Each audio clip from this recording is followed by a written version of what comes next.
And are you refreshed? Good.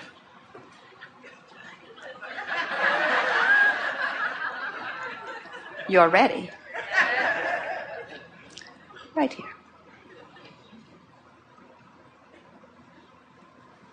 Hello, Abraham. It's a great pleasure to be here. You should call this the cool seat, because this is too cool. 90 days. 90 days. From the moment I started listening to you, I knew this is what I was here for. And it's been an incredible journey. Really incredible. I don't know the person I was 6 months ago, and it's been extraordinarily joyful. I was depressed and sad, and it's turned my life around, and my wife's. We've enjoyed the journey very much. It's good to know who you are. And even if you find yourself in a moment not really tuned to who you are, it's nothing to worry about, because you know once you get there once, you can do it again, yes? Yes.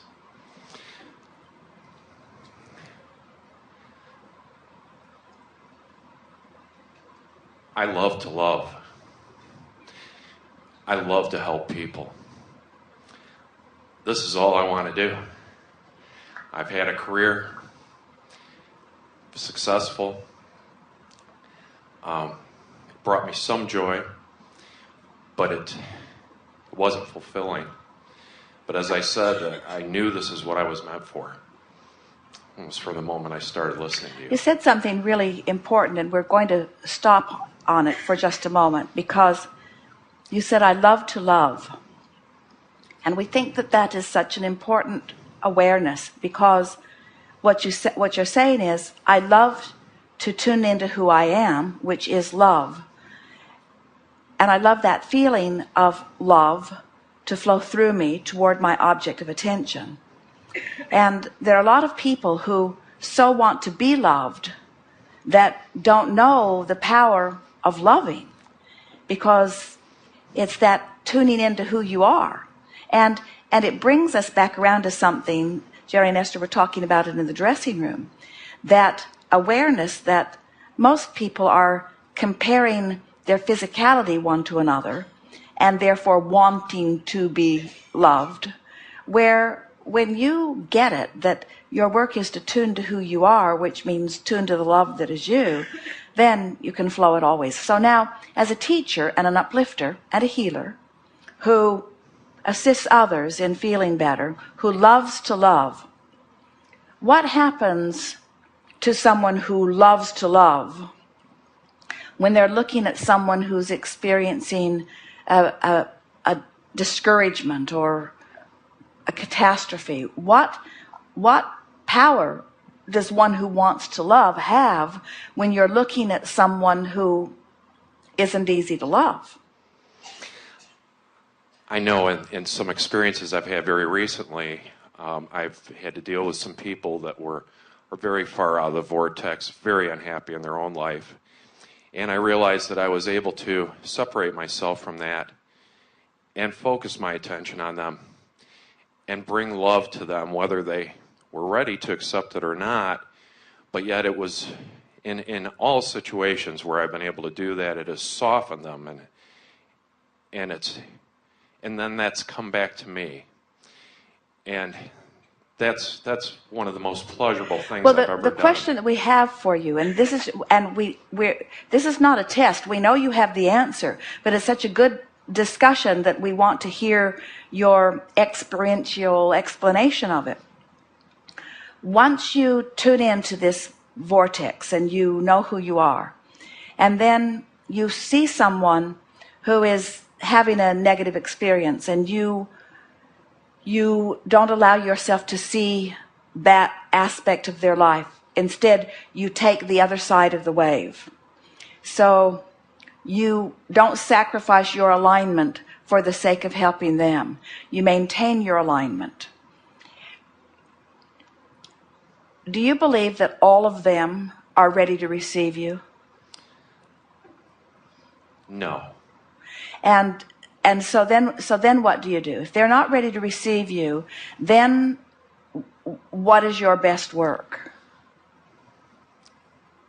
By example, to hold myself in that place where they see me time after time. But what about, do you believe that the situation that they're living does have a bounce side to it? Without question. And do you think that if you maintain your perspective inside the vortex, that you can see it? Yes. Well, we don't, and that was a trick question. But the reason we're putting it this way, because you're right on something really important. In other words, they'll show you, and you can see with your own eyes where they're at. And there's a flip side to that, which is in their vortex, which Source and their inner being and your inner being are all working on. But you can't see it unless you're in the vortex. And even though you can see it, they can't. But what's the advantage of you seeing something and using your words of description that they can't see? They're more likely to believe. They're more likely to find the feeling of it. In other words, if you can't fake it. That's really the point that we're making. And we don't think you have been, and we don't think you are. That's not what this conversation is about. We just want to bring home the point in a very strong way that when you've tuned yourself into the vortex, let's start again. It would seem illogical that someone tuned in, tapped in, turned on would be enough of a vibrational match to somebody who's really struggling that law of attraction would put you together. That's worth thinking about, isn't it? Yes. So what are the components that are present that would cause you, tuned in, tapped in, turned on, to be having a co-creative experience with someone who's having a really hard time? What's the element that is within you that is present? I'm an uplifter. I want to help people. I'm a teacher. I put that desire over here into my vortex. So, because I want to help them, law of attraction. So here's someone, it's like someone needs money. I've got money. It's logical that you would have a conversation. Someone's sick. You have a methodology for bringing wellness about it. It's logical that law of attraction would bring you together. They have needs. You have desires to help people who have needs. It's logical that law of attraction would bring you together. But the piece that we want to give you is that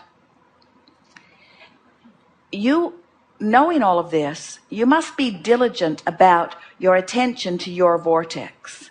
Because when you've decided, as you have, and we are not arguing with it, because there are a lot of people in this room who have come to uplift and help other people. That's really what teachers are all about.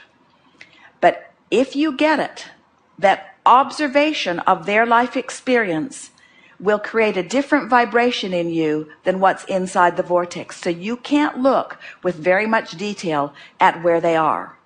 Or they're out of the vortex vibration will become dominant in you, and you'll lose your alignment, and then you'll have nothing for them, and you'll feel bad, and in time you will become discouraged about this life's purpose that you have reconnected with.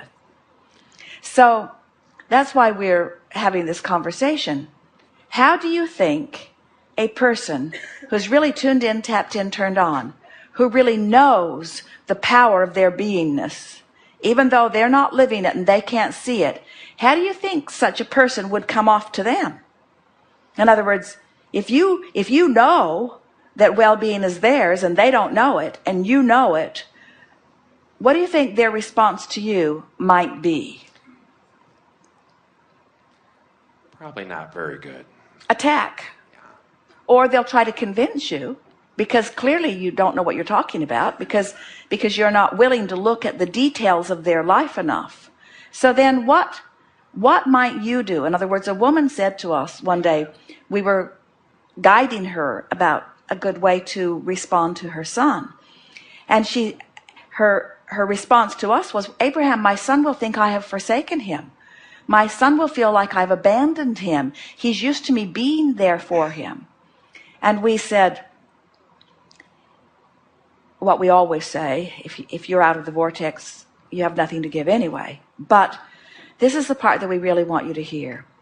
When you have practiced the flip side of the vibrational wave, when you've taken the bounce like their inner being did, like your inner being always does, even though they didn't. And so you are thinking about the details of their life on the other side of it. Detail by detail, the inside the vortex side of it. What happens is you convey to them things that can get their attention. In other words, no one, if you were to say to someone briefly, I know it's been hard for you, but I sense good things coming to you, they might say blah, blah, blah, blah, blah. As you go on to say, I think I know you, and I have a really good feeling about the strength of your being, they would say less blah, blah, blah. Because you're talking generalities, not specifics. I know things will turn around for you. I've seen it so many times before. Now you're not even talking about them, but you're optimistic. My gut, my intuitiveness just makes me trust that it's going to be all right for you. And I like how you're hanging in there. I see a strength in you that I know will carry you through this. You see what we're getting at? In other words, you're using these from inside the vortex words in a general way that they are less likely, because it's a rare person when you're holding them as your object of attention and you're tuned into source and you're spewing to them your positive expectation about them in general terms. They are more likely to receive it than to debate it. If you get specific, they'll debate it. If you get specific, because they've got the facts and they've got them at their fingertips and they've been practicing them. Right. So if you debate them with specifics, they will drag you out of the vortex. But as you debate with the power of your alignment, as you debate with your knowledge that it is right for them to feel good. I hear you, man, you could say. It is so wrong for you to be in this predicament. Things should be going better for you. That's who you are. You were born to live a good life. I believe so much in that. Things should be better for you than they are. That's the way it should be. I'm so happy that we know each other, because I feel elation at knowing who you are.